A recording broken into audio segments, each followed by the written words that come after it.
My parents walked into my clinic with legal documents. Not for medical advice, but to steal my business. I spent 15 years building this practice from nothing. Student loans, 80-hour weeks, sleeping in my car during residency. Every sacrifice was mine alone. But when success finally came, suddenly my family remembered I existed, and they brought paperwork to prove their rights. 25% of my profits.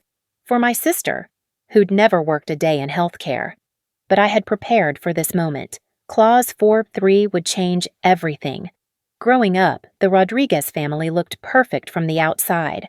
My father Miguel worked construction, my mother Carmen cleaned houses, and they had big dreams for their children. I was the golden child, the daughter who would become a doctor and lift the family out of financial struggle. Jennifer, my younger sister, was the social butterfly who could charm anyone but never committed to anything long-term. Mija, you're going to be a doctor someday, my mother would tell neighbors at every barbecue, her chest puffing with pride. Patricia is so smart, she's going to take care of all of us.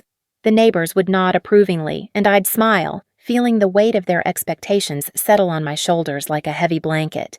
Our small house in East LA was always filled with laughter during family gatherings. Cousins, aunts, uncles, everyone would crowd into our tiny living room, and without fail, someone would ask about my grades, my plans, my future.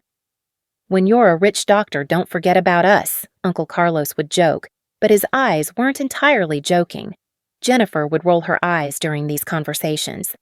Patricia's going to be so busy saving lives, she won't have time for family, she'd say with that particular bite in her voice that I was learning to recognize. But back then, I thought it was just sibling rivalry. The signs were subtle at first. Phone calls from home only came when they needed something, help with a medical bill, advice about insurance, or small loans that somehow never got repaid. It's just until next month, Mija, Dad would say. Family helps family, right? I started keeping track after the third small loan. $200 here, $500 there, always with promises to pay back that somehow got forgotten. When I brought it up during a family dinner in my second year of residency, the temperature in the room dropped 10 degrees. Are you seriously keeping tabs on family? Jennifer's voice was sharp, incredulous. God, Patricia, success has made you so cold. Mom's face crumpled with hurt. We sacrificed everything for your education. We ate beans and rice for months so you could have those prep books, and now you're worried about a few $100s? The guilt hit me like a physical blow. Here I was, making more money than my parents had ever seen, and I was being petty about what they saw as pocket change. I'm sorry, I whispered, and the conversation moved on. But something had shifted. A small crack had formed in the foundation of what I thought our family was. The few $100s became temporary help during medical school, then investment in your future during residency. By the time I opened my clinic, the number in my private ledger had grown to over $40,000 in loans that were never discussed as needing repayment. You're going to be so successful, Mom would beam whenever I visited. Dr. Patricia Rodriguez, doesn't that sound wonderful? Your clinic is going to help so many people. But I noticed she never said, you're going to help so many people. It was always about the clinic, the success, the money. Jennifer started making comments about my fortune before I was even profitable. Must be nice to have money falling from the sky, she'd say when I couldn't cover her car payment for the third month in a row. Some of us aren't lucky enough to have family funding our dreams. The irony wasn't lost on me. I was drowning in student debt, working 36-hour shifts, living off vending machine food and whatever free samples I could get from pharmaceutical reps. But in Jennifer's version of reality, I was living in luxury while she struggled. The gaslighting was so subtle, I almost missed it. Family is everything, Patricia, Dad would say during his guilt trips. In our culture, we don't leave family behind. Success means nothing if you don't share it with the people who made it possible. When I tried to set boundaries, they'd turn it into a character flaw. You've changed since you became successful, Mom would sigh. You used to be so generous, so caring. Now you count every penny like a stranger. The worst part was that I started to believe them. Maybe I was being selfish. Maybe I had forgotten where I came from. Maybe this was just what family looked like. Messy, complicated, but ultimately loving.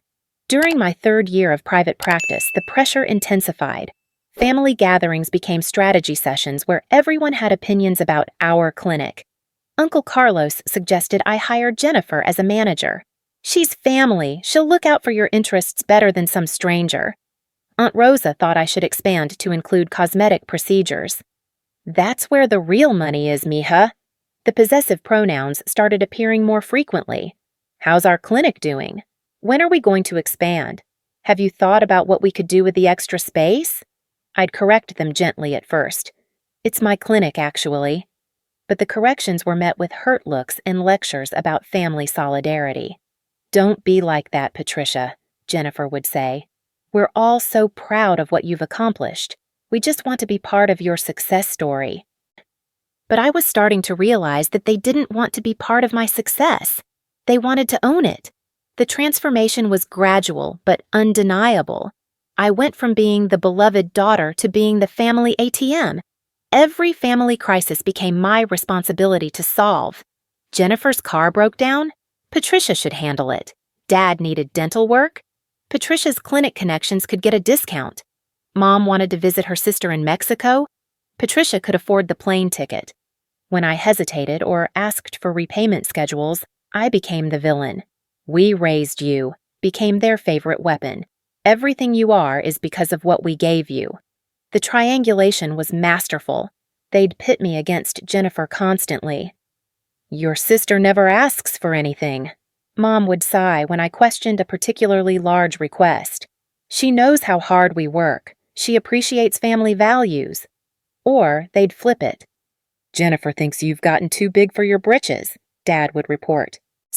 She says you act like you're better than us now. I found myself constantly defending my character, my values, my love for family. The conversations always ended the same way, with me writing another check and promising to be more generous, more understanding, more grateful for everything they'd done for me. The breaking point came during a quiet Tuesday evening in March. I was in my office reviewing patient charts and finally feeling like my practice was hitting its stride. I'd just paid off the last of my equipment loans, and for the first time in 15 years, I could see light at the end of the financial tunnel. My phone rang. Dad's number. Patricia, we need to talk. Can you come to dinner this Sunday? It's important. Something in his tone made my stomach clench. What's wrong? Is someone sick? No, nothing like that. Just business, family business. We've been thinking about your future, about the clinic. We have some ideas. The way he said family business sent ice through my veins. In the past year, Jennifer had been making comments about wanting to be more involved in my practice. She'd never shown any interest in healthcare before, but suddenly she was full of suggestions about marketing, customer service, expansion plans.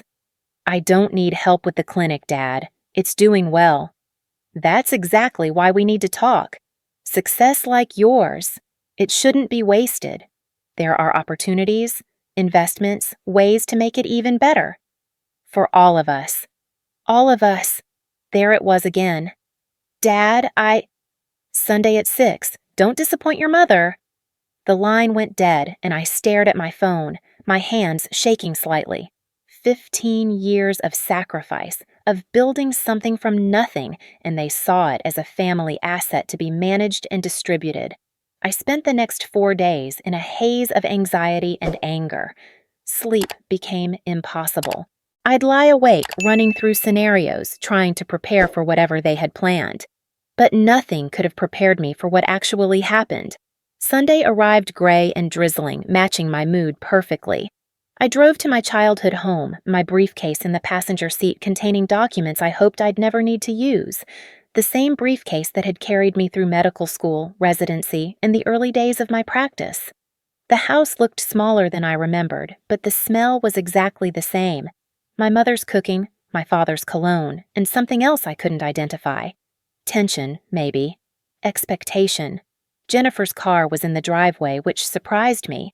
Family dinners were usually just the 4 of us, but maybe she was part of whatever family business they wanted to discuss. I knocked and entered, calling out my usual greeting. I'm here. The silence that greeted me was wrong. Normally, Mom would be bustling around the kitchen, Dad would be watching TV with the volume too loud, and Jennifer would be on her phone. Instead, all three of them were sitting at the dining room table in their best clothes, looking like they were waiting for a job interview or a business meeting. "Patricia!" Mom's smile was too bright, too forced. "Come sit down, mija. We have something exciting to share with you." I took my usual seat, the one facing the kitchen so I could help Mom serve when needed. But tonight, there was no food preparation, no warm smells from the stove. Just 3 manila folders placed neatly in front of the empty chairs. "What's all this?" I tried to keep my voice light, but my palms were sweating. Dad cleared his throat, suddenly formal. "Patricia, you know how proud we are of your success. The clinic, your reputation, everything you've built." "Thank you," I said carefully. Jennifer leaned forward, her eyes bright with excitement. "We've been thinking about how to make it even better, how to really take it to the next level." "I appreciate that, but—" "Let us finish," Dad interrupted, his voice carrying the authority I remembered from childhood. "We've been doing research, talking to people, getting advice." He reached for one of the manila folders and slid it across the table to me. "We think it's time to formalize the family's involvement in your business." My heart stopped. "What do you mean, formalize?" Mom jumped in, her voice excited. "Jennifer has so many ideas about marketing and patient experience. She's been studying business management online, and she has a real talent for it." "I've been watching what you do," Jennifer added, "and I can see so many ways to improve things. Better social media presence, patient loyalty programs, maybe even expanding into wellness services." I opened the folder with trembling hands. Inside were legal documents, real legal documents with official letterhead, not something they'd printed at home. Partnership agreements, management contracts, profit-sharing arrangements. "You had lawyers draw this up?" My voice came out as a whisper.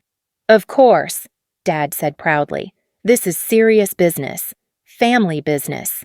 I scanned the papers quickly, my medical training helping me process complex documents under pressure. The terms were staggering. Jennifer would become clinic manager with a 25% profit share. Mom and Dad would be listed as founding investors with advisory roles and additional compensation. I would retain operational control, but would need family approval for major decisions. I couldn't finish the sentence. This was theft. This was the complete appropriation of 15 years of my life. "It's perfect, right?" Jennifer's voice was eager. "We've thought of everything. I'll handle all the business stuff you hate, the marketing, the scheduling, customer relations. You can focus on just being a doctor." "Just being a doctor?" The words came out sharper than I intended. Dad's expression hardened. "Patricia, we've supported you through everything. Medical school, residency, the startup costs for the clinic. This family invested everything in your success." "You didn't invest anything," I said quietly. "I have $300,000 in student loans that I'm still paying off. I worked 3 jobs during medical school. I lived in my car during my residency rotation because I couldn't afford an apartment." "And who do you think raised you?" Mom's voice was rising. "Who fed you, clothed you, gave you the values and work ethic that made your success possible? You think you did this alone?" The room felt like it was spinning. 15 years of sacrifice, of choosing medicine over relationships, of working 80-hour weeks, of missing birthdays and holidays and every milestone of normal young adulthood, and they saw it as a family investment that entitled them to returns. "I'm grateful for everything you did to raise me," I said carefully. "But the clinic isn't a family business. I built it. I own it. I took all the risks." Jennifer's face flushed red. "Risk? What risk?" "You always knew you'd succeed because you had family support. Some of us don't have that luxury." The gaslighting was so blatant it took my breath away. Jennifer had been supported by my parents well into her 20s. She'd changed majors 4 times in college, dropped out twice, and had never held a job for more than 6 months. But somehow, in her version of reality, I was the privileged one. "Look at these numbers," Dad said, pointing to the profit projections in the documents. With Jennifer's management skills and our family marketing network, you could double your income within 2 years. And you think you deserve 25% of that? We deserve to finally benefit from the investment we made in you, he said flatly. This family scraped and saved and sacrificed so you could have opportunities. Now it's time for that sacrifice to pay off, for all of us. Mom leaned forward, her voice soft and pleading. Misha, you're 35 years old. You should be thinking about your own family, about children. Let Jennifer handle the business side so you can focus on what really matters. The manipulation was so smooth, so practiced, that I almost fell for it. They were positioning my independence as selfishness, my success as their property, and my boundaries as ingratitude. You've already made up your minds, I realized. This isn't a discussion. You're telling me how it's going to be. We're offering you a chance to do the right thing, Dad said. The family thing? Jennifer pulled out her phone and started scrolling through what looked like a business plan. I've already designed new patient intake forms, and I have ideas for a rewards program. Oh, and I think we should rebrand. Maybe Rodriguez Family Medical instead of just your name. It sounds more trustworthy. The audacity was breathtaking. She was already redesigning my practice, changing my name on the door, turning 15 years of work into a family franchise. And if I say no? I asked. The silence that followed was answer enough. Dad's jaw tightened, Mom's eyes filled with tears. Jennifer's face hardened into something I'd never seen before. Then you'd be choosing money over family, Mom whispered, after everything we've done for you. You'd be breaking this family apart, Dad added. Is that really what you want? To be alone in the world with nothing but money to keep you company? The threats were subtle but clear. Say yes, or lose your family forever. Submit to their control, or be branded as the ungrateful daughter who abandoned the people who loved her. I stared at the legal documents in front of me, my vision blurring with tears I refused to shed. 15 years. Medical school, residency, building a practice from nothing, sleeping in my car, eating ramen noodles for weeks at a time, missing every family gathering because I was working or studying, and they saw it all as their investment to cash in on. I need time to think about this, I said finally. There's nothing to think about, Jennifer snapped. Either you care about this family or you don't. Either you remember where you came from, Dad added, or you've become someone we don't recognize. I looked around the table at these 3 people who had shaped my entire life, who I had loved and sacrificed for and tried so desperately to please, and I realized that I didn't recognize them either, or maybe I was finally seeing them clearly for the first time. The golden cage was finally visible, and I was done living in it. But as I sat there, surrounded by legal documents that would transfer a quarter of my life's work to people who had never earned it, I felt something shift inside me. The scared, people-pleasing little girl who had always tried to make everyone happy was dying, and in her place, something stronger was being born. I reached for my briefcase, my fingers steady now. It was time for them to meet Clause 4-3. I reached for my briefcase, my fingers steady now. It was time for them to meet Clause 4-3. The drive home from that dinner felt like emerging from underwater.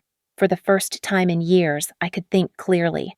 The fog of guilt and manipulation that had clouded my judgment was lifting, and what I saw underneath made my stomach turn. This wasn't love. This was exploitation. I spent that night in my home office, surrounded by financial records I'd kept meticulously over the years. Every loan, every emergency, every guilt trip that had resulted in money flowing from my account to theirs. The numbers told a story I'd been too afraid to face.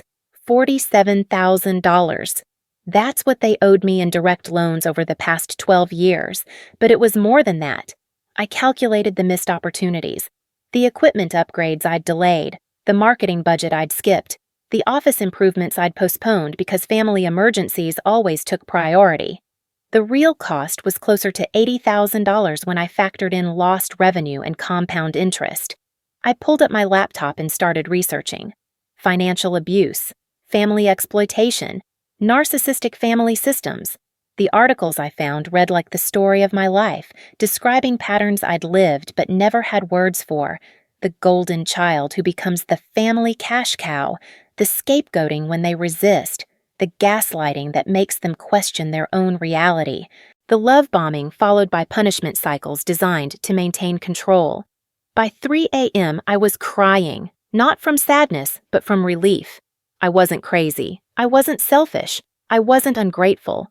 I was the victim of a sophisticated psychological manipulation that had been going on for over a decade, and I was done being a victim. The next morning, I called my business attorney, David Chen. We'd worked together on the clinic's incorporation documents, and he'd always been straight with me about protecting my assets. When I explained the situation, his response was immediate and unequivocal. "Patricia, what you're describing is financial exploitation. In some states, it would qualify as elder abuse if the roles were reversed. You need to protect yourself immediately." "They're family, David. I can't just—" "Family doesn't give you a free pass to steal someone's business," he interrupted. "And that's exactly what they're trying to do. Steal your business." He was right, and somewhere deep down, I'd known it all along. That's why I'd structured the clinic the way I had when I first incorporated. That's why Clause 4.3 existed in the first place. "Tell me about this clause you mentioned," David said. I pulled up the incorporation documents on my screen. It's a family protection clause. Any family member who claims ownership interest in the business must first settle all outstanding debts to the business owner with 8% annual compound interest. David was quiet for a moment.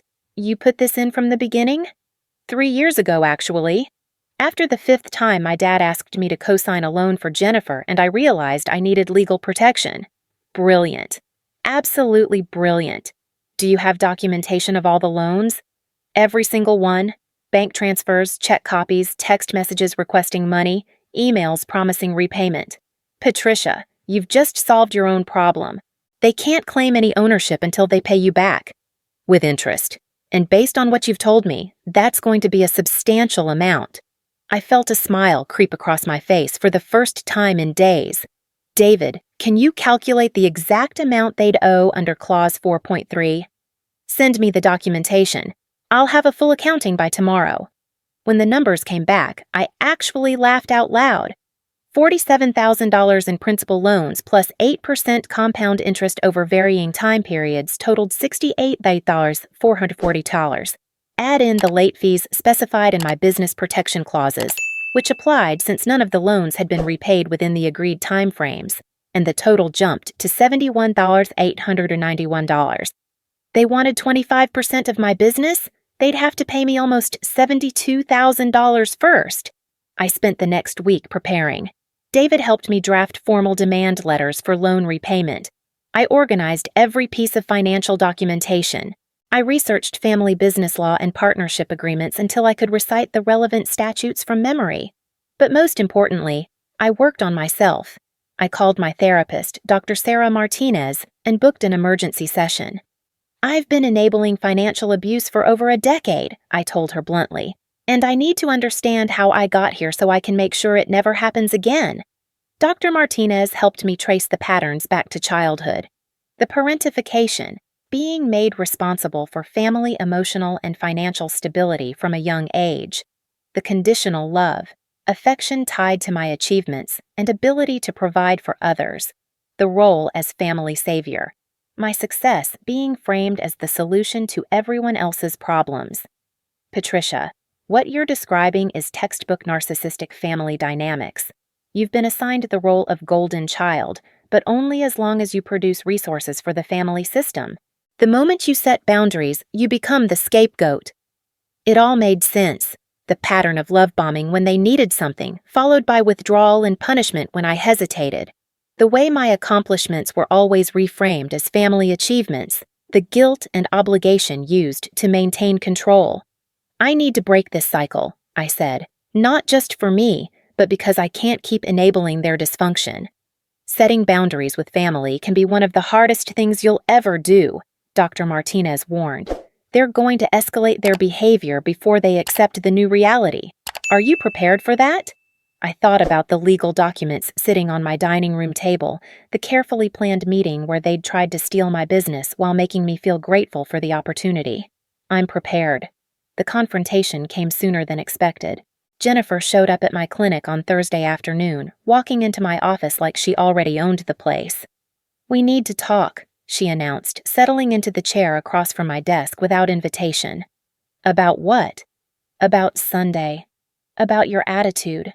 About how you're throwing away the best opportunity this family has ever had." I leaned back in my chair, studying my sister's face. She was 32 years old but had never held a job for more than 8 months. She'd never finished college, never built anything from scratch, never taken a real risk in her life. But somehow, in her mind, she deserved a quarter of my business. What opportunity would that be, Jennifer? Don't play dumb. The partnership agreement, the chance to finally work together as a family. You mean the chance for you to get paid for work you've never done? Her face flushed red. I've been supporting you my whole life. Do you know how hard it was being the sister of the perfect daughter? Do you know what it felt like watching everyone fawn over your achievements while ignoring everything I did? What did you do, Jennifer? Name one thing you've accomplished independently.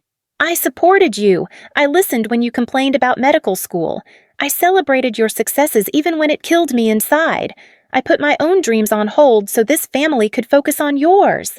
The victimhood was staggering. Jennifer had received the same opportunities I had, actually more, because our parents were in a better financial position by the time she was college-aged.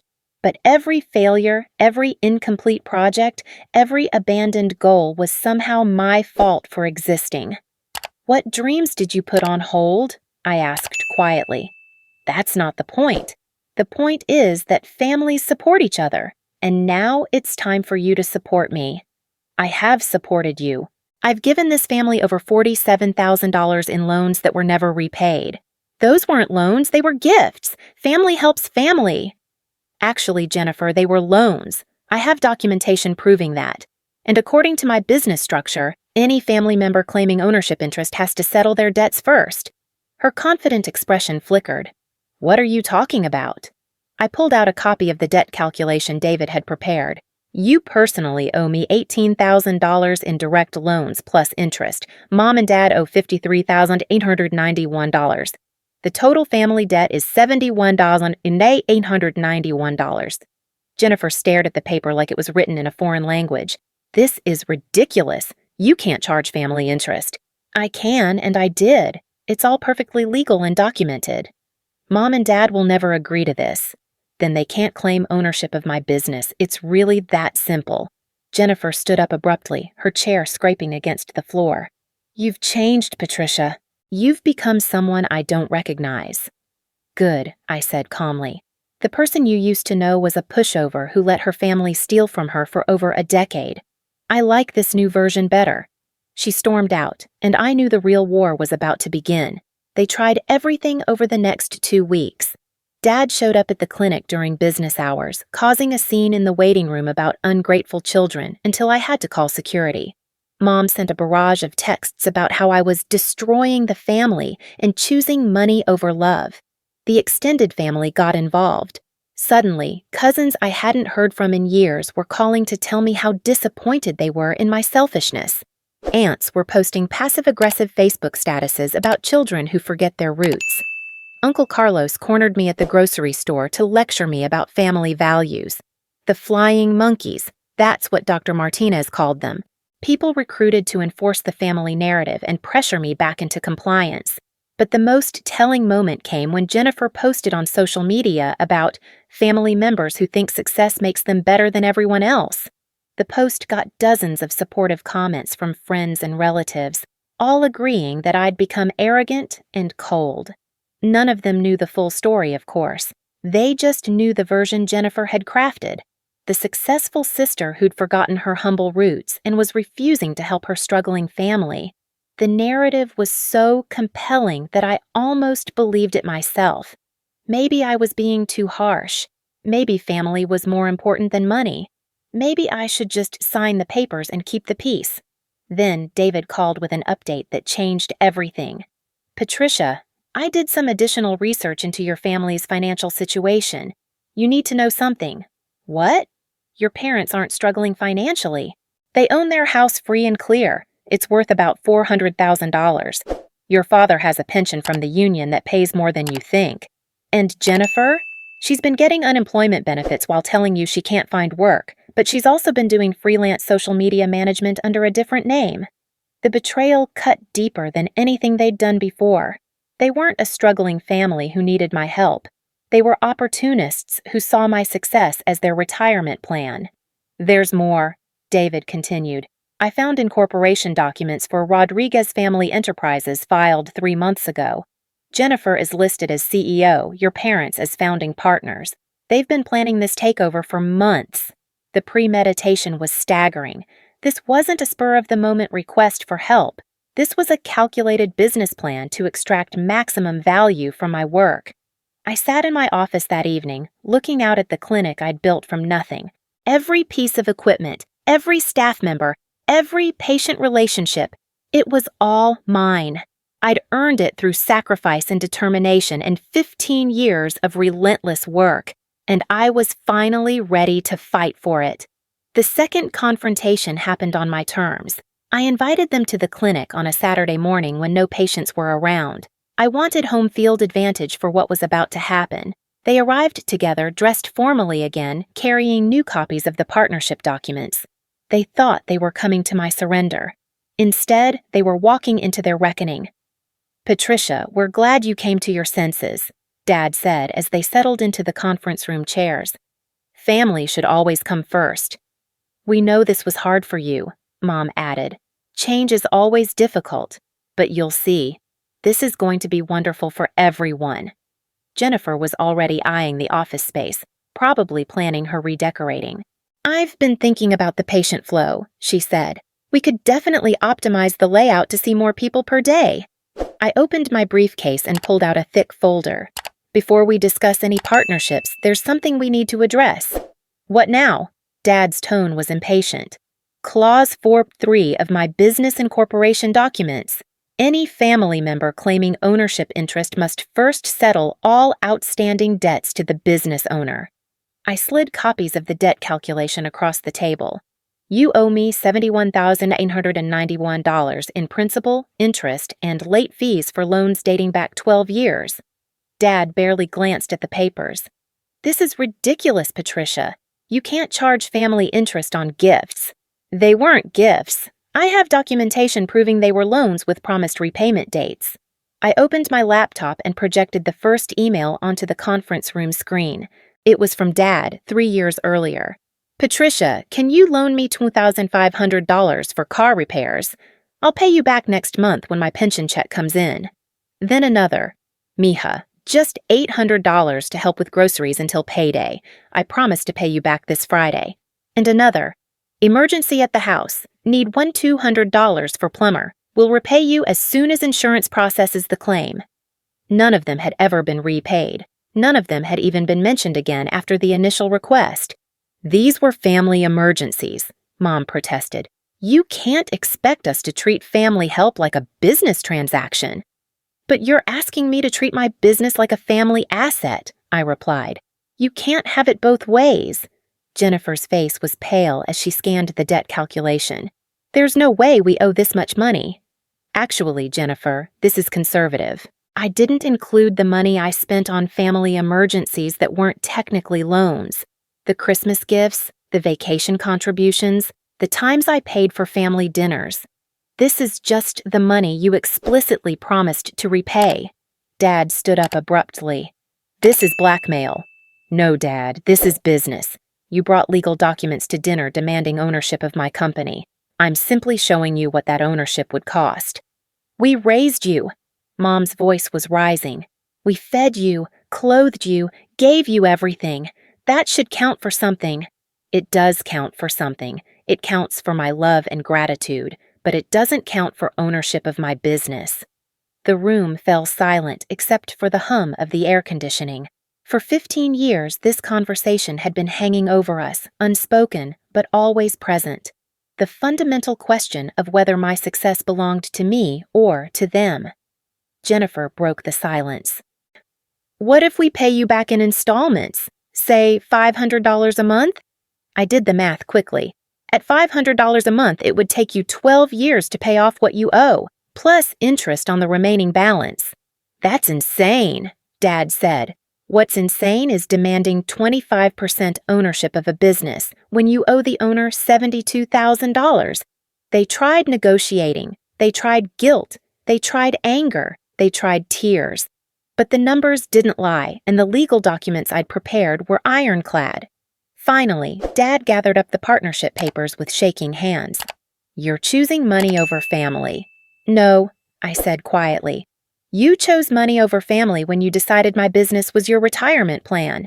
I'm choosing to protect what I built. They filed out of the conference room in silence, their grand plans crumbling around them.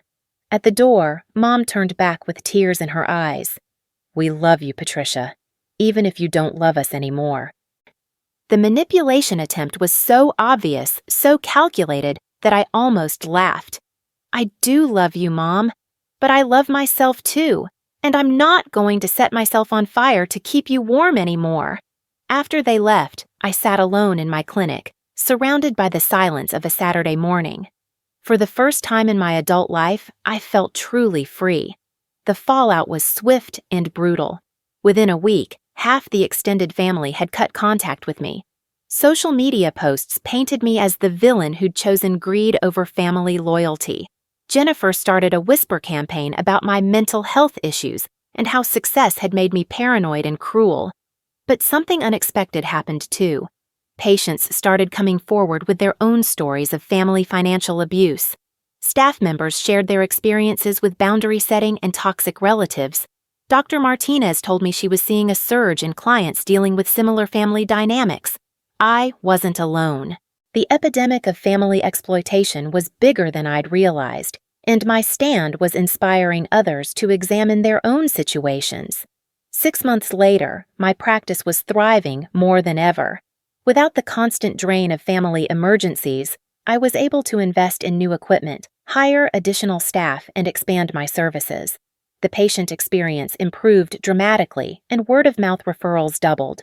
Jennifer never got her management position, but she did get something more valuable, the opportunity to build her own life instead of trying to steal mine. Last I heard, she'd enrolled in a business certification program and was actually working toward legitimate qualifications. Mom and Dad eventually stopped their attempts at manipulation, though our relationship remained strained. They couldn't understand why I wouldn't just forget about the money and go back to the way things were. But the way things were had been slowly killing me for 15 years. Dr. Martinez helped me understand that loving someone doesn't mean accepting their abuse. That family isn't an excuse for exploitation. That setting boundaries isn't selfish. It's self-preservation. The chosen family I built was smaller but infinitely stronger. Colleagues who respected my accomplishments. Friends who supported my boundaries. Mentors who'd faced similar challenges and come out stronger. And when young doctors approached me for advice about family pressure and financial exploitation, I had a new mission. I started speaking at medical conferences about boundary setting and financial protection. I wrote articles about the unique vulnerabilities that high-achieving professionals face from their own families. I helped other doctors draft their own Clause 4.3 protections, because the greatest revenge isn't hurting the people who tried to use you. The greatest revenge is building a life so authentic, so successful, so genuinely happy that their manipulation loses all power over you. I never signed those partnership documents. Clause 4.3 remained in effect, protecting everything I'd worked for. And every morning when I walked into my clinic, I remembered that sometimes the most loving thing you can do for your family is refuse to enable their worst impulses. The girl who used to sleep in her car during residency had finally learned to sleep peacefully in the home she'd earned. And that was worth more than all the family approval in the world.